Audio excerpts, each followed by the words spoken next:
So this is the Food and Drug Administration complaint number 6 in regards to do it yourself or die on YouTube. As I stated, I'll have it out either yesterday or today.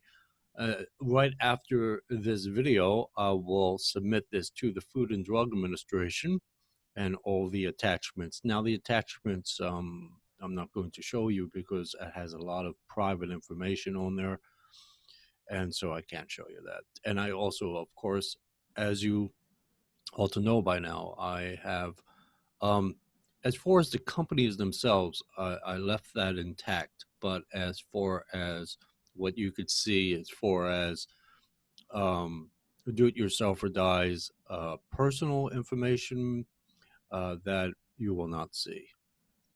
I'm going to share this with you. And so this will be submitted to the FDA right after the video. And then when I get a filed number, like I've been doing on this channel, then I will post that particular file number in the email that I receive, and then that will be that. And then it is up to the Food and Drug Administration, Center for Tobacco Products, to carry out the investigation, and it may take a while. Normally, it takes anywhere, dependent upon either their backlog and or their own other business that they do at the FDA, or especially in this case, with the Center for Tobacco Products, take anywhere from like 6 weeks to 6 months, sometimes up to a year, dependent upon the circumstances. But the investigations normally start to begin from about 6 weeks, and then 6 weeks to 6 months. And then, of course, the investigation itself can take, it could be anywhere from a week or even up to 6 months. But normally they wrap all of these investigations up within about a year's time. So, and it's not like, they're going to, all of a sudden shut down, do it yourself or die. But, or what he, or the partnerships that he has with what you're about to see on this, in this video. But it'll take a little time, as you can see when I do the FDA warning letters with on this channel. I show you in Zoom the actual FDA warning letters. These FDA warning letters that go out to particular manufacturers, wholesalers, distributors, retailers, whatever have you, in regards to vaping, as you and I know it, you can see it takes time. It's not like it just pops up out of the blue.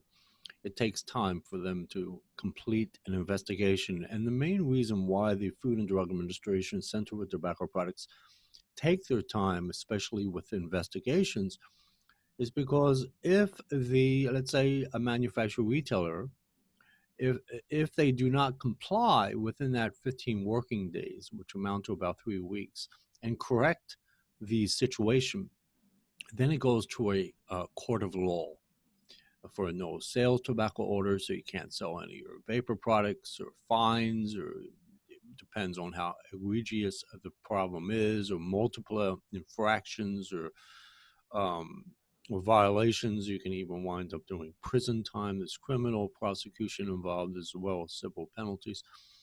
In order to present, for the Food and Drug Administration to present their case to a judge, they want to make sure they have all their T's crossed and all their I's dotted. And this is the main reason why they take their time to do these investigations, to make sure they're correct.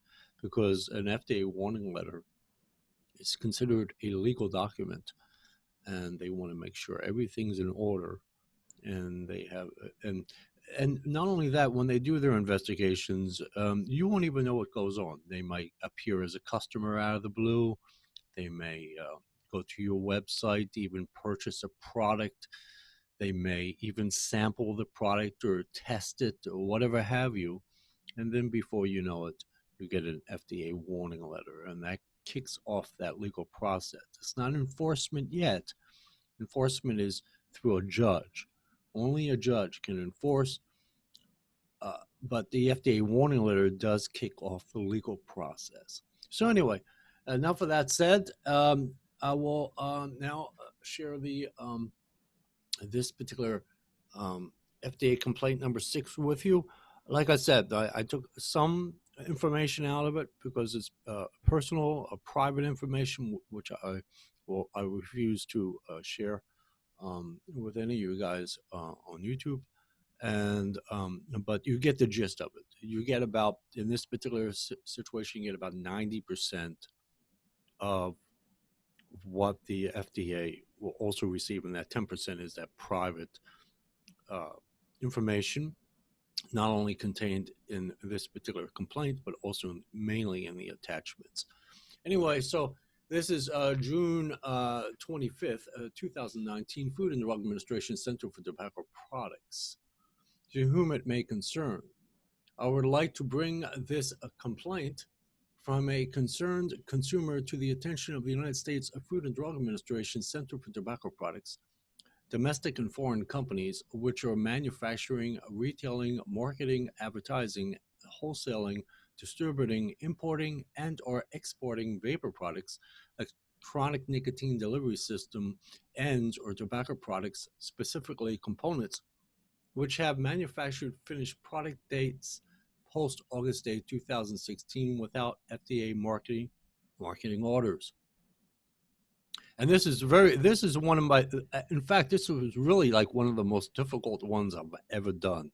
The databases were incredible where I had to go to find all this information. Like I said in the previous video, this is actually, I think Jay Hayes, when I did his Consumer Product Safety Commission, was one of the other hard ones. But this one was pretty difficult because this guy, do it yourself or die, is not what he comes across like this real clean, preppy, kind of college kid. But believe me, this kid has a lot of, his hands are in every single pot known to mankind, in everybody's pockets. He's all over the place, and it took me some time to figure him out. And finally, when I was able to and collect all the information, then I was able to put all this together. Anyway, so let me continue. So it says, Tara Gooden, public affairs specialist for the Food and Drug Administration, specifically stated, quote, "You have indicated that you are a consumer that mixes e-liquids in your home for personal use. If you're mixing these components for personal consumption only, then you're not regulated by the FDA. If you are mixing these components and then selling them to others, you would be considered both a retailer and a manufacturer. A retailer includes any person who sells tobacco products to individuals for personal consumption, and a manufacturer means any person, including any repacker and or relabeler who manufactures, fabricates, assembles, processes, or labels a finished tobacco product. The new rules will have no impact on your ability to be able to purchase your components and make e-liquids for your personal use. However, they are designed to ensure that whatever you choose to purchase is safe for consumption. The actions being taken also will help the FDA prevent misleading claims and provide consumers with better information about the risks of tobacco use. The rule also will allow the FDA to evaluate the ingredients of tobacco products, how those products are made, and their potential dangers. The rule will subject all manufacturers, importers, and or retailers of newly regulated tobacco products to any applicable provisions, bringing them in line with other tobacco products the FDA has regulated under the TCA since 2009. These requirements include registering manufacturing establishments and providing product listings to the FDA, reporting ingredients and harmful and potentially harmful constituents, requiring pre-market review and authorization of new tobacco products by the FDA, placing health warnings on product packages and advertisements, and not selling modified risk tobacco products. Manufacturers of newly regulated products must show that the products meet the applicable public health standards set forth in the law and receive authorization from the FDA. Unless the product was on the market as of February 15, 2007. The review process gives the agency the ability to evaluate important factors such as ingredients, product design, and health risks, as well as their appeal to youth and non-users. From an email I received dated July 5th, 2016, emphasis added, see attachment. One-shots or one-shot concentrates or flavor concentrates or components that are premixed to be a complete recipe. The consumer purchases separately the nicotine in whichever strength and vegetable glycerin VG and propylene glycol PG to be added to the one-shot concentrates at specific percentages recommended by the manufacturer in order to complete the recipe. Nicotine is a tobacco product. Vegetable glycerin and propylene glycol are considered components for the intended use of these two ingredients will be used with the nicotine. And the one-shot concentrate is added to the nicotine, vegetable glycerin, propylene glycol in order to result as a finished tobacco product sealed in final packaging intended for consumer use. In accordance with the Food and Drug Administration federal statute, component or part means any software or assembly of materials intended or reasonably expected, 1, to alter or affect the tobacco product's performance, composition, constituents, or characteristics, or 2, to be used with or for the human consumption of a tobacco product. Component or part excludes anything that is an accessory of a tobacco product. Parts 1100, 1140, 1143, emphasis added. The following entities participate in various illegal activities by aiding and abetting foreign and domestic, respectively, so designated the product line, and you see it as either formulator, manufacturer, distributor, importer, exporter, retailer, and or wholesaler by selling one-shot concentrate, one-shot flavor concentrate, and or one-shots, flavors, components in the United States markets and its territories. See attachments. Formulator, creator, designer, developer, consultant, marketer, and advertiser. Wayne Vapor Group, LLC, also known as, you see it, proper legal birth name, Wayne, and his middle name, and his last name I will not show you. I just use initials, located at the following address, Philadelphia, Pennsylvania. I didn't include the whole thing. Phone number, 215, I didn't include it all. Email, and then you see it. The manufacturer, retailer, wholesaler, distributor, Liquid Born, located at the following address, and you see it. Retailer, manufacturer, importer, Chef's Flavors, Limited, located at the following address, and then you see it. You can just read it, pause the page, whatever you like to do. Distributor, wholesaler, retailer, eSig Express.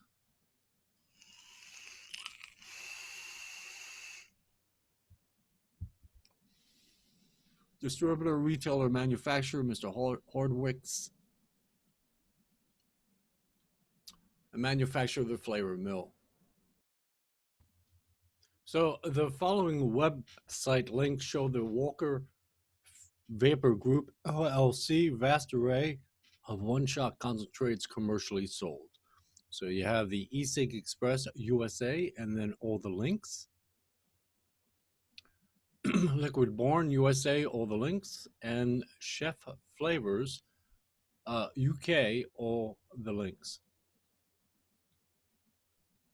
And then you see it, one-shot concentrates are not registered at the Food and Drug Administration website as tobacco products, nor are Do-It-Yourself or Die or Walker Vapor Group, LLC registered as tobacco establishments. Walker Vapor Group, LLC is registered with the Pennsylvania Department of State via the United States Corporation Agents Incorporated, County of Lehigh, Cheyenne, Mosley, LegalZoom.com, Incorporated, entity number 6399306. As is stated on eSig Express website, Do-It-Yourself or Die has finally teamed up with the folks at eSig Express to bring you these delicious, stupid thing, sorry about that, These delicious and wildly complex e-liquid concentrates to add to your mixing arsenal.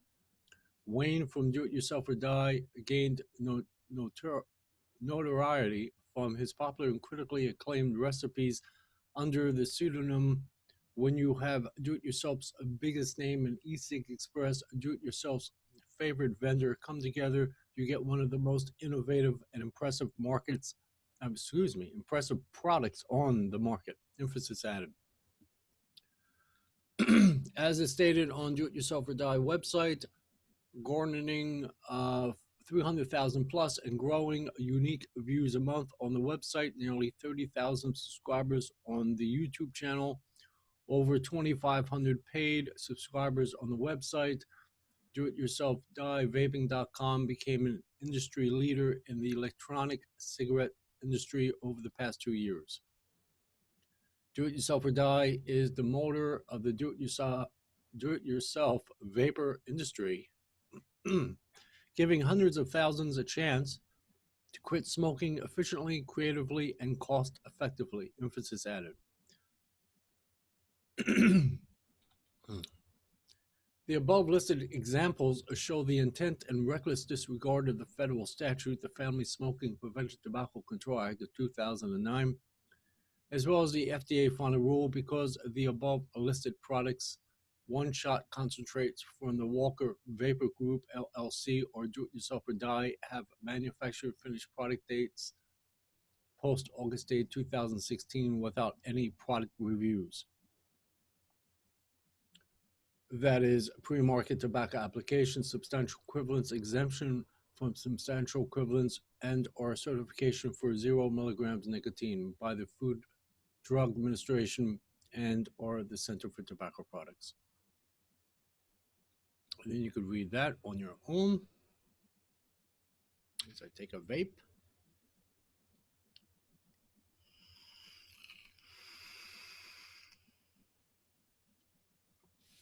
In other words, all these do-it-yourself or die one-shot concentrates need to have PMTAs on them, pre-market tobacco applications.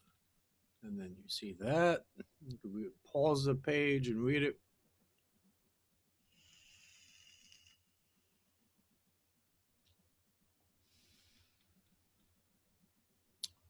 And then you can pause the page and read that.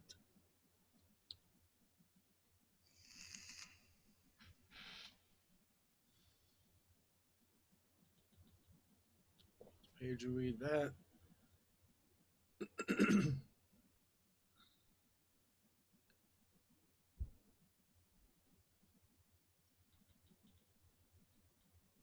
Goes on to say, I do realize the United States Food and Drug Administration, as well as the Center for Tobacco Products, are undergoing the 2019 National Youth Tobacco Survey.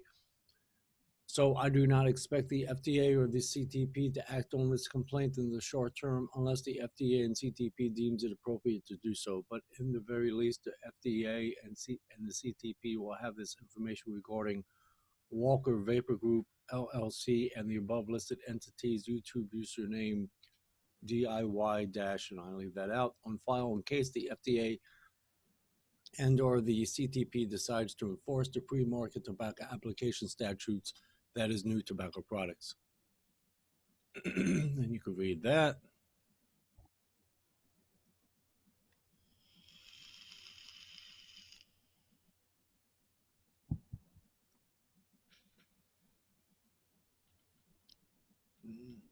You can read that.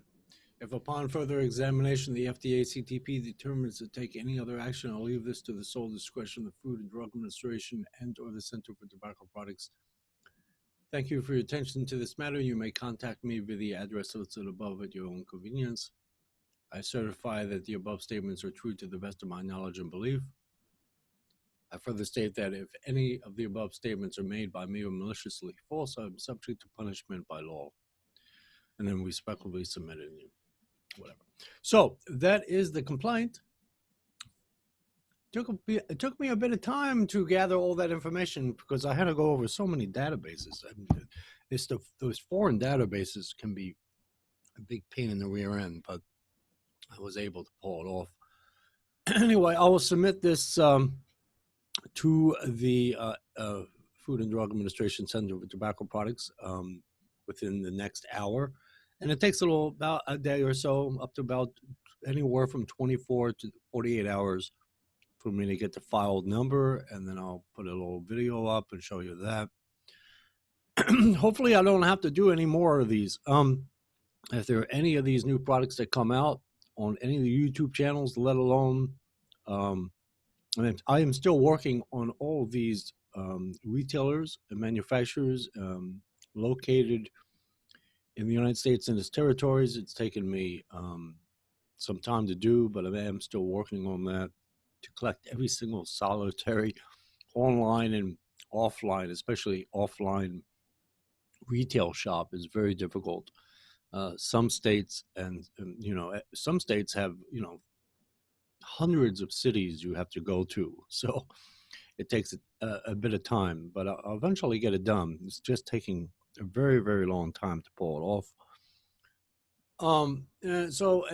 And anything that comes out on YouTube, any new products will be reported, and I leave it at that. So this is the Do It Yourself or Die or Walker Vapor Group LLC FDA complaint number 6.